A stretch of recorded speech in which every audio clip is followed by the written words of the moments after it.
Il était évident qu'avec les 2 dernières saisons qui étaient extrêmement compliquées vis-à-vis de la météo et d'une concurrence extrêmement forte, on devait absolument revoir notre position stratégique. La Kistine fait partie d'une réflexion qui a été démarrée d'après une étude des usages des campings en Bretagne.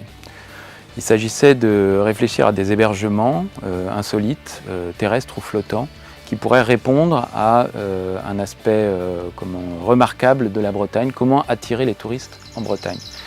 Et un des éléments incontournables du climat en Bretagne étant la pluie, il fallait absolument qu'il y ait cet aspect de terrasse découvrable qui puisse fonctionner autant en été qu'en arrière-saison, avec bien évidemment les problèmes qui avaient été mis en avant dans cette étude, qui étaient les personnes désireuses de prendre leur repas en extérieur recevaient souvent une ondée en plein milieu du repas et étaient obligées de tout ramasser en 4e vitesse. Et donc voilà, la réflexion principale avait été là-dessus.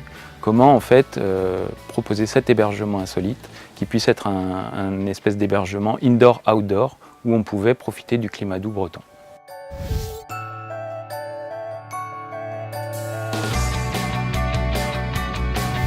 La démarche collaborative, elle permet autour d'un projet de réunir l'ensemble des parties prenantes.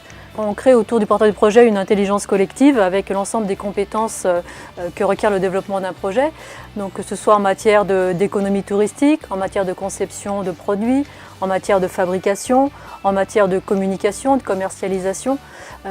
Tout ça fait partie des compétences dont on a besoin pour aller au bout du projet et c'est vraiment l'ambition qu'on se donne.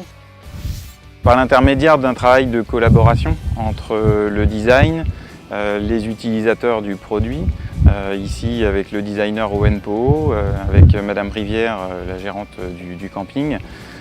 Chacun apporte son savoir-faire et son expérience. Le design apporte principalement l'idée et le concept. L'industriel va apporter le côté technique, mais en ayant besoin des attentes du client et des utilisateurs, comme Madame Rivière l'a fait. Donc je dirais que c'est avant tout un travail collaboratif qui mène sur un produit simple d'utilisation avec des technologies connues et un produit qui marche.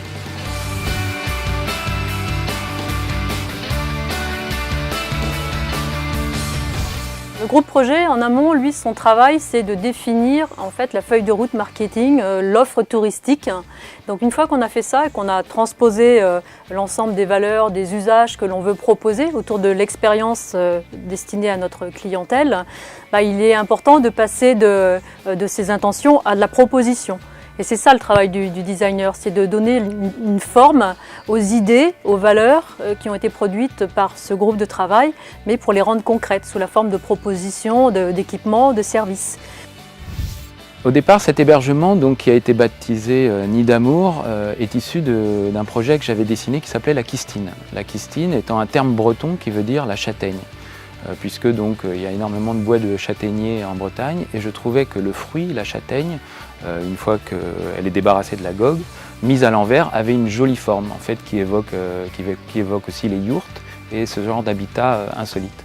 Et donc là, il s'agissait de proposer un hébergement qui était un hébergement en dur, qui puisse donc être proposé à la location sur les 4 mois, l'amplitude des 4 mois entre le mois de juin jusqu'à l'arrière-saison.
Le fait qu'il y ait eu une démarche de recherche sur l'ergonomie, sur toutes les problématiques d'un client dans son chalet durant ses vacances, ça nous a permis, si vous voulez, d'innover en toute connaissance de cause et de ne pas réitérer des erreurs que nous avons déjà dans nos chalets. Pour nous, ça a été super. En termes de promotion, l'année dernière, on n'a parlé que du camping au Bocage du Lac en Bretagne, dans tous les médias, que ce soit à la télévision, on est même passé à E égale M6, tous les hebdomadaires, Ouest France, enfin voilà, tous les journaux ont parlé de notre initiative et donc c'est vraiment porteur d'avoir un camping innovant. Pour le territoire, c'est une belle image en tout cas. Aujourd'hui, la collaboration via Ideal avec des designers nous permet surtout de nous positionner sur des équipements haut de gamme. En termes des choix de matériaux, des choix des technologies, ça permet un positionnement haut de gamme, des retombées médiatiques également pour la société Aquashell et c'est assez important de nos jours.